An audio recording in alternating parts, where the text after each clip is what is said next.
Real fast before this video starts, I will be talking about all of the spoilers for this game, so if you've beaten it already or you really just don't care about that, keep watching. If not, this was your warning.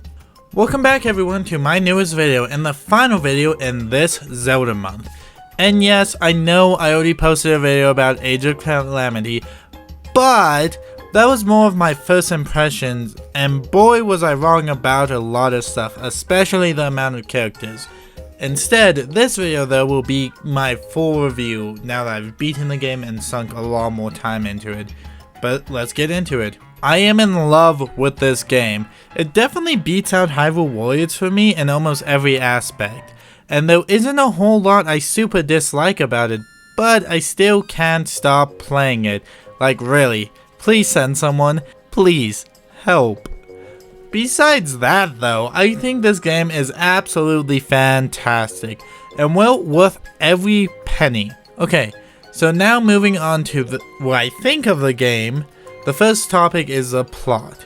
So like everyone else, I thought this was strictly a prequel, but no, this is a whole different timeline from the original. I am curious why they did this, but at the same time, it led to some really cool moments, so I don't really care. Anyways, we know this is a different timeline because when the champions are about to die facing the Ganons in their original timeline, their descendants show up from the future, and saves them. Well, stalls them until Link shows up to defeat them. But anyways, this was actually so cool seeing all these people and all these portals open, and then like Sidon and Riju coming out, and when Paya came out, that was the best part.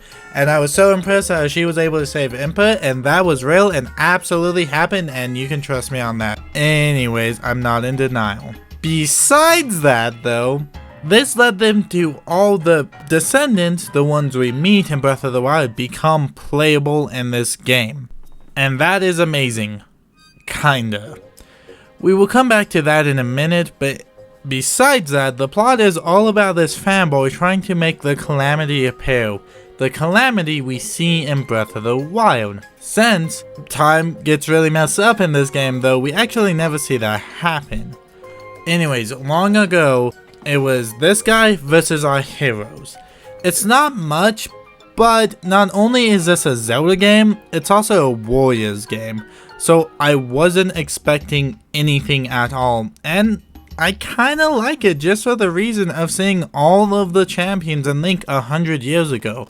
The interactions alone make this game so worth it. The villain is kind of a different story though. He is so throwaway that when I first saw him, two things ran by my mind.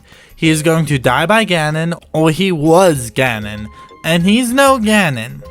So basically, as soon as his name got revealed, I knew he was probably going to die, willingly or not, and I was going to bet money on that. But no one paid me, and now I'm salty. In short though, the villain was so forgettable, I honestly don't know his name. I know it starts with an A, but besides that, I draw a blank. I do hope he becomes playable, and just kind of this game's version of Sia in Hyrule Warriors. But, talking about all of that, let's talk about the characters. So, the roster is a lot bigger than I thought. However, bigger is not always better, and I have to say that's the case with this game. There are some amazing characters that I never thought I would play, like Koga and the monk, also King Rom. Like, wow, but I don't think we needed all of the champions and their descendants. I'm not mad, and they are really fun to play, but I was kind of hoping for other characters like Pura and Robbie. Even if they're ridiculous, it still would have been so great to see them in action. This is a really small complaint, but still, it's one I'm really hoping that the DLC will fix, if there is DLC. Also Pyre DLC, please. Besides that, I think all of the characters are a lot of fun, and play different enough while mixing it up is always good.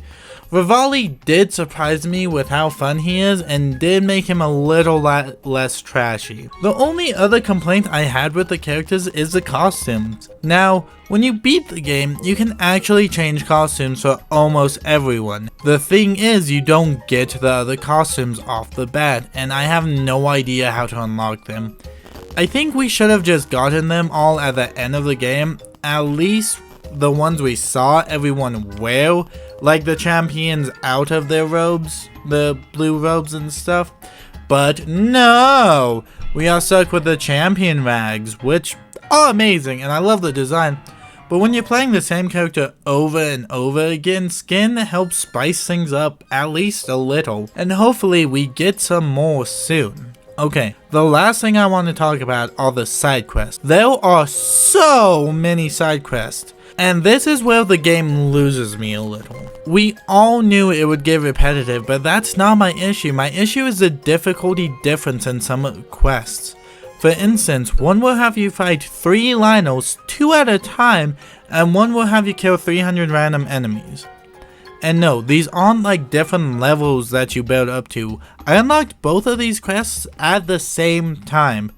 There are a couple more examples, but they're kind of in the same boat, so I won't mention them. The thing is, this just kind of makes it really weird to play and definitely throws you for a loop sometimes. However, it isn't really that big of a problem, and with everything combined, I still have to give this game a 9 out of 10. It is so close, but not quite there. I still have to recommend this game to everyone though, and if you are interested, please pick it up. It's such a good time and you will not regret it. And trust me, you can sink a lot of time into it and I'm not disappointed, and again, we'll be playing this a lot more. That'll be all this week guys. I hope you enjoyed it and had a great Zelda month. Don't forget to like and subscribe. Anyways, I have been Hero D and I will see you later.